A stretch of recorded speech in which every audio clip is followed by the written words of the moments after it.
nos presta, con lo que Dios nos presta. Y aquí es donde le hablo a aquellos que somos padres y decimos: yo soy padre, pero mis hijos no son míos, mis hijos son del Señor. Ay, pero ¿cómo nos cuesta entender esto? ¿Cómo nos cuesta entender que nuestros hijos están puestos en nosotros, alrededor nuestro, para que nosotros podamos conducirlo a Cristo? Porque ser administradores de Dios y ser administradores de todo lo que Dios nos da tiene que ver con poder entender que no soy yo el dueño de las cosas, sino que hay alguien que es dueño de todo. Suelo decir en las mañanas, cuando me levanto y me pongo a orar, siempre suelo decirle: Señor, cuida esto, cuida todo lo que tengo, porque no es mío, es tuyo. Pero cuidado, Señor, porque mi hijo es tuyo, porque mi esposa que sale a trabajar es tuya, Señor. Todo te pertenece, la camioneta que tengo te pertenece, el trabajo que tengo te pertenece. Es todo viene de Dios. Pero ¿qué pareciera ser una ocurrencia personal mía? Los invito a leer la palabra de Dios en el libro de Colosenses 1, 2 versículos, versículos 16 y versículo 17. Miren lo que dice la palabra de Dios. Con su poder creó todo lo que hay en el cielo y en la tierra, todo lo que se ve y lo que no se ve, ya sean ellos seres espirituales, sean poderes, autoridades o gobernantes. Todo ha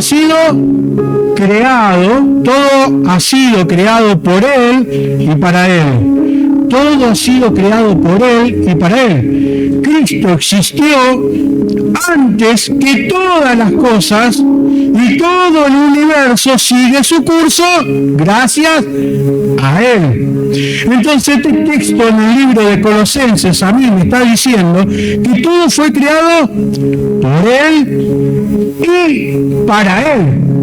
Entonces entiendo que soy administrador nomás, porque ahí el texto declara que todo le pertenece a Cristo, absolutamente todo. Mi hijo, sí, tu hijo. Mi esposa, sí, tu esposa le pertenece a Cristo. Solamente están alrededor tuyo para que seas buen administrador de todo lo que el Señor te da. Porque todo fue creado por Él y para Él. Todo tiene un propósito. La Biblia, en la Reina Valera, dice, y me encanta este texto que dice que todas las cosas en Él subsisten. Todo que quieras, que tenga vida, tiene que estar aferrado a Cristo. Porque todo lo que no está aferrado a Cristo perece, muere, se seca. Por eso ese texto en la Reina Valera dice: todas las cosas en Él subsisten, todas las cosas en Él tienen existencia, tienen provecho. O sea que si queremos que todo lo que nos rodea como buenos administradores, si queremos que todas las cosas prosperen, tienen que estar en Cristo.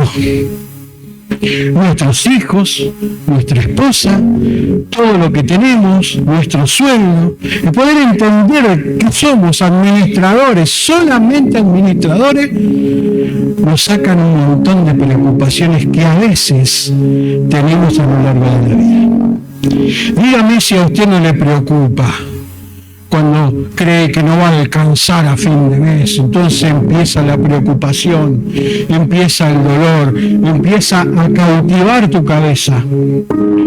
Aquellos que están en pareja, que están noviando, que están recién, se creen que, no sé, como yo era antiguamente, el antiguo Lucas, que creía que ella me pertenecía. Entonces, como yo sentía que mi esposa me pertenecía, ¿qué hacía? No la amaba de la mejor manera. Era posesivo, era controlador, era una persona que no descansaba, porque todo el tiempo estaba pensando ahí: ¿a quién estará pensando? ¿Estará pensando en mí? ¿No estará pensando en mí? ¿Qué creen? ¿Qué creen? Es un amor, ese es el amor del mundo. Ese es el amor que no conoce a Dios. Pero nosotros que tenemos el amor, conocemos el verdadero amor, dice la palabra de Dios que perfecto amor echa fuera todo temor. Entonces, cuando conozco a Cristo y entiendo que todo le pertenece a Él, entiendo que soy administrador solamente.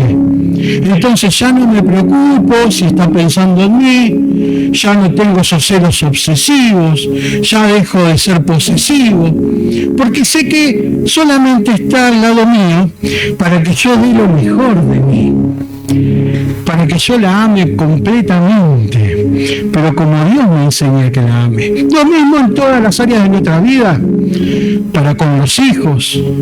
Cuando los hijos los sobreprotegés, le estás dañando, le estás jugando en contra. Y es algo que en este tiempo el Señor me habló exclusivamente a mí en la montaña cuando fui a Legendaria.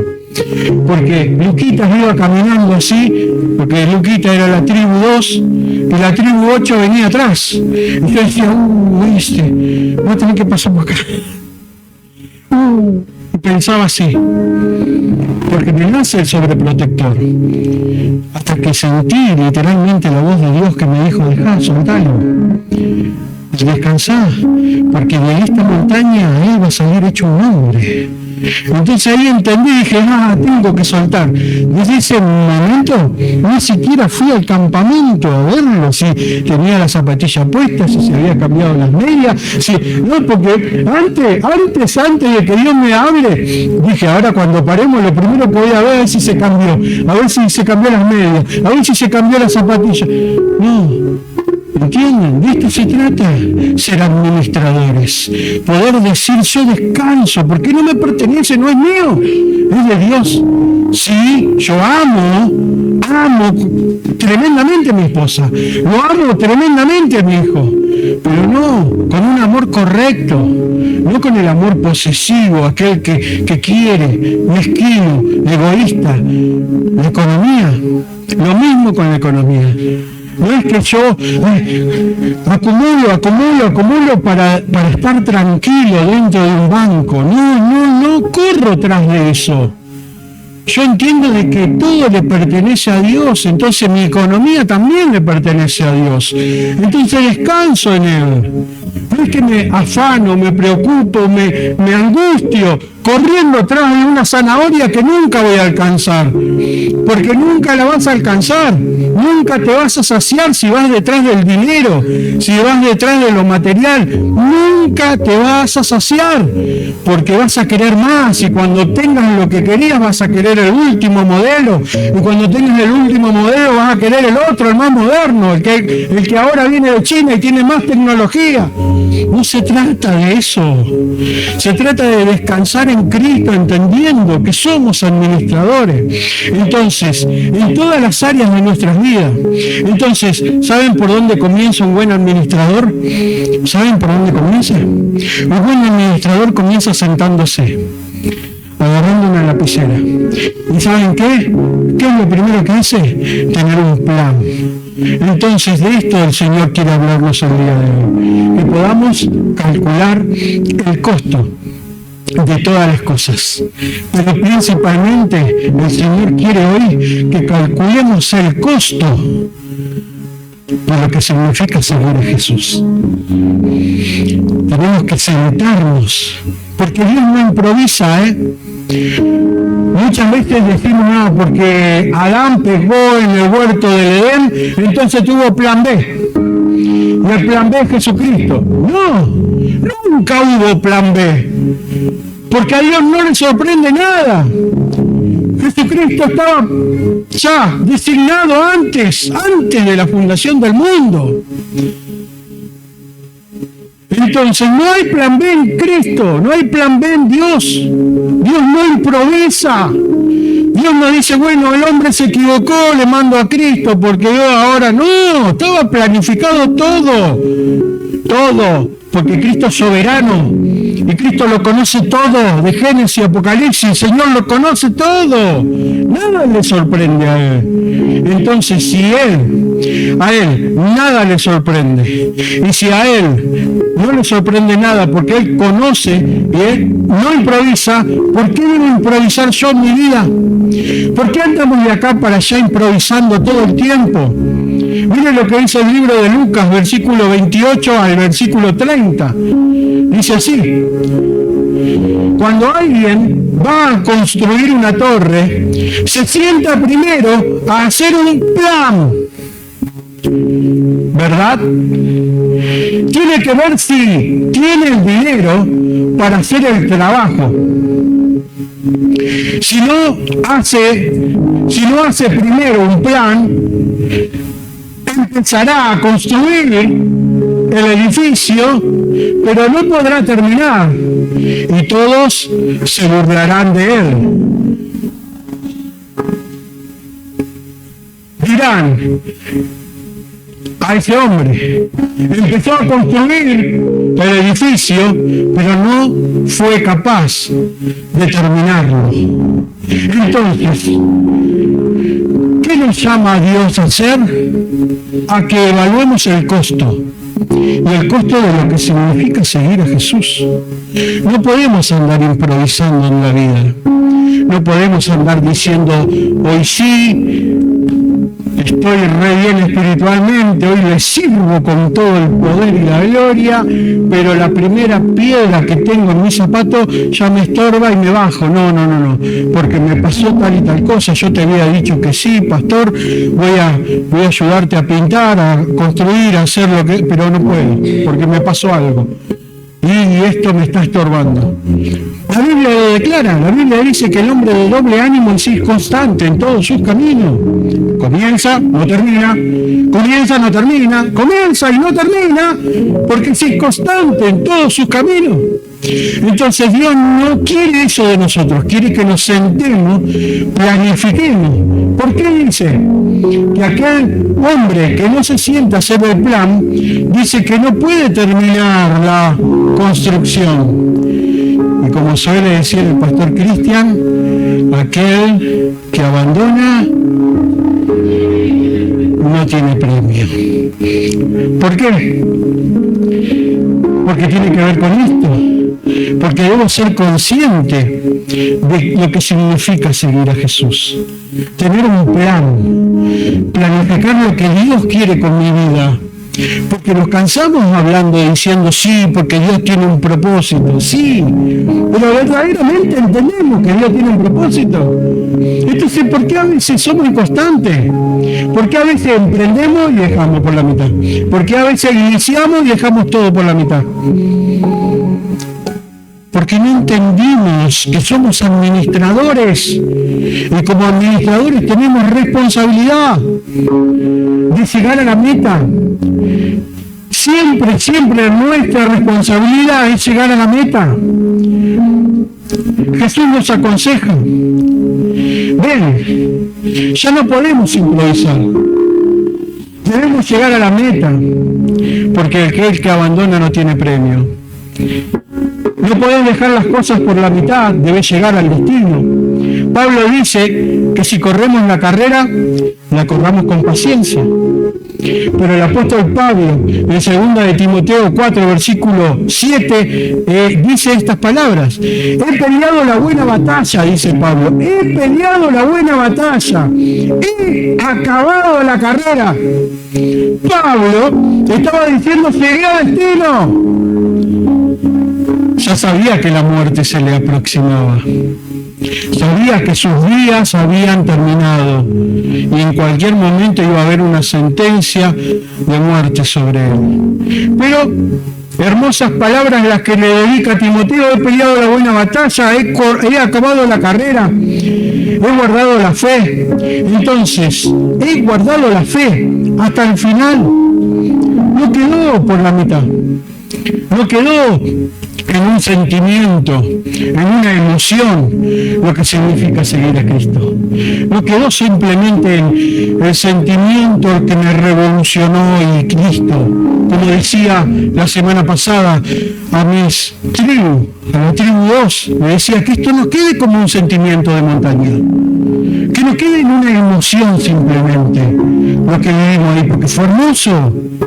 Esas 72 horas orando a Dios, buscando su rostro, que no quede simplemente en una emoción, que doy vuelta a la hoja y me olvido de lo que viví. No, que eso verdaderamente marque a fuego mi corazón para tener en cuenta a Cristo todos los días de mi vida. Debemos evaluar el costo de lo que significa seguir a Cristo. Ese cálculo es fundamental. Porque si leemos Mateo 16, versículo 24 a versículo 26, dice así: entonces Jesús le dijo a sus seguidores, ¿a quién le está diciendo? A sus seguidores. Mire lo que les dice Jesús: si alguien quiere ser mi seguidor, tiene que renunciar a sí mismo, aceptar la cruz que se le da y seguirme. Pues el que quiera salvar su vida, la perderá. Pero el que la pierde por causa de mí, la encontrará. De nada le vale tener todo el mundo y perder la vida. Nadie puede pagar lo suficiente para recuperar su vida. Entonces Jesús, cuando yo leí este texto, siempre pensé en los mártires. Que Dios estaba hablando de esto mismo, de cómo morir en Cristo, darlo absolutamente todo hasta la muerte. Pensé que era eso lo que Dios ilustraba. Pero Dios no está llamándonos a pensar en la manera de morir. Jesús nos está llamando a que prestemos atención en la manera de vivir. Y yo siempre hice hincapié en la manera de vivir. Siempre hice hincapié y pensé que este texto ilustraba cómo debía vivir. Y pensé que a eso se refería cuando dice, pues el que quiera salvar su vida la perderá, pero el que pierda por mi causa la encontrará. Pensé que estaba hablando de la manera de morir. No, está hablando de la manera de vivir, de la manera de vivir una vida en Cristo. Claro, renunciando a cosas que tengo que renunciar, dejando cosas, porque ese es el cálculo que tengo que hacer. Dejar cosas que me están lastimando, dejar cosas que no son de provecho, dejar cosas que verdaderamente me lastiman, me limitan en Dios, porque hay cosas que nos limitan. El apóstol Pablo solía decir, corramos la carrera, pero despojándonos del pecado que nos asedia. ¿No dice así Pablo? Despojémonos del pecado, aquel que nos quiere arruinar, despojémonos, limpiemos nuestras vidas. Y de esto se trata, tener un cálculo y calcular el costo de seguir a Cristo. Siempre relacioné este texto con la muerte, el ser un mártir para Dios. Sin embargo, no es lo que Jesús quiere enseñar. Él está dándonos una manera de vivir en Cristo, un estilo de vida diferente. ¿Cuesta seguir a Jesús? Sí, claro que cuesta seguir a Jesús. Tiene un costo. Y como solemos decir los legendarios, lo que cuesta, vale. Lo que cuesta, vale. Claro que tiene un costo seguir a Jesús. Pero lo que cuesta, vale. Porque todo aquello que te cuesta tiene un valor diferente. Tiene un valor extraordinario. Tiene un valor espectacular. Recuérdense cuando entramos por la carpa, aquellos que saben de lo que estoy hablando, cuando se encontraron con lo que se encontraron. Miren si no tenía valor lo primero que te sirvieron en la mesa. ¿Por qué? Porque costó alcanzarlo. Entonces tiene un valor especial. Lo mismo es en Cristo Jesús. Todo lo que nos cuesta siempre vale, pero hay un costo que pagar, y el costo es renunciar. ¿A qué debo renunciar? Debo renunciar al ego, a la fama, a la autosuficiencia, a las riquezas, al éxito, al materialismo. Debo renunciar a todas estas cosas para seguir a Cristo. Debemos menguar para que Él crezca. Y quiero terminar dándote dos ejemplos que están dentro de la palabra de Dios. Uno es el primer ejemplo, un ejemplo negativo, una historia que todos conocemos. Es aquel joven rico que se acercó a Cristo Jesús y le dijo: Señor, ¿cómo puedo hacer para entrar al reino de los cielos? Debes cumplir mis mandamientos. ¡Tim! La tildó. Eso lo hago desde muy pequeño, dijo.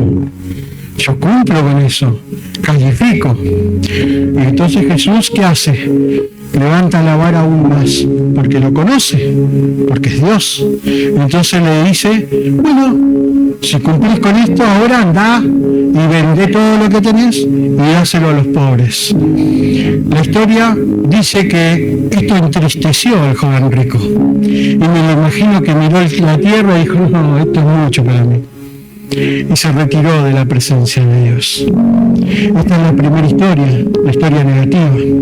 Muchas veces corremos detrás de aquello, ¿sí?, de la economía, de cosas que nos desenfocan, que no es el eje.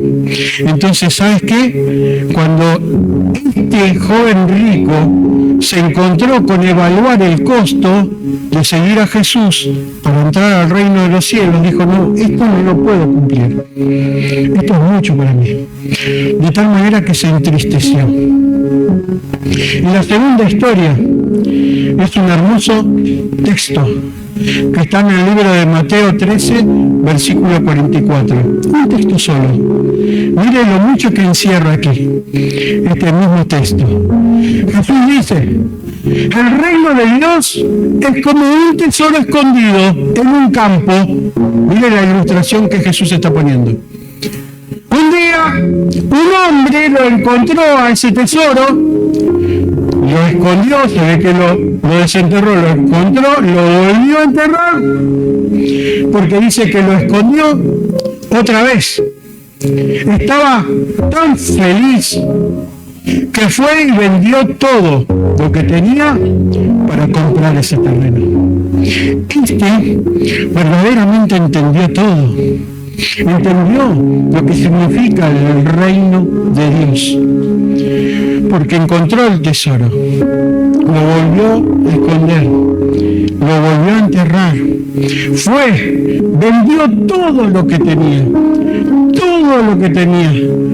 porque empezó a acomodar en su vida las prioridades.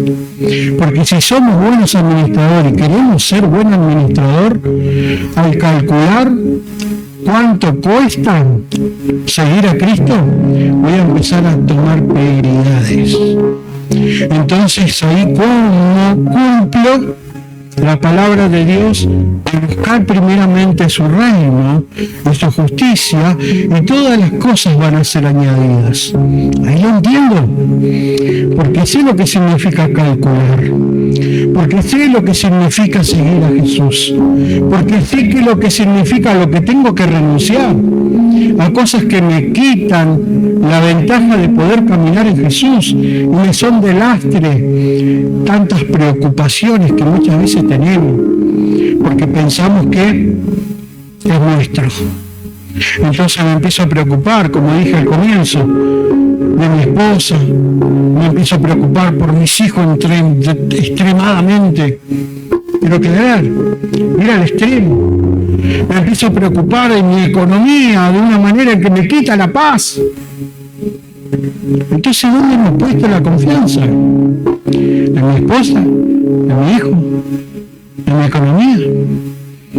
La confianza debe estar puesta en Jesús. Él es el autor y consumador de la fe, dice la palabra de Dios. Entonces nuestros ojos deben estar siempre puestos en Cristo Jesús. Ahora, este último ejemplo entendió todo. Dice que fue y vendió lo que tenía para apoderarse de ese campo. Este supo poner los ojos en Jesús, autor y consumador de la fe. No te guardes nada. No te guardes nada. Cristo no se ha guardado nada por ti y por mí. Entonces no debemos guardarnos nada delante de Él. Debemos darlo absolutamente todo. Debemos darlo todo por a quien ha dado todo por vos. ¿Cuesta seguir a Jesús? Claro que sí. Cuesta seguir a Jesús. Pero lo que cuesta vale. Así que voy a invitar a los adoradores para que podamos juntos adorar a Dios, para que a través de esta adoración Dios ministre nuestras vidas.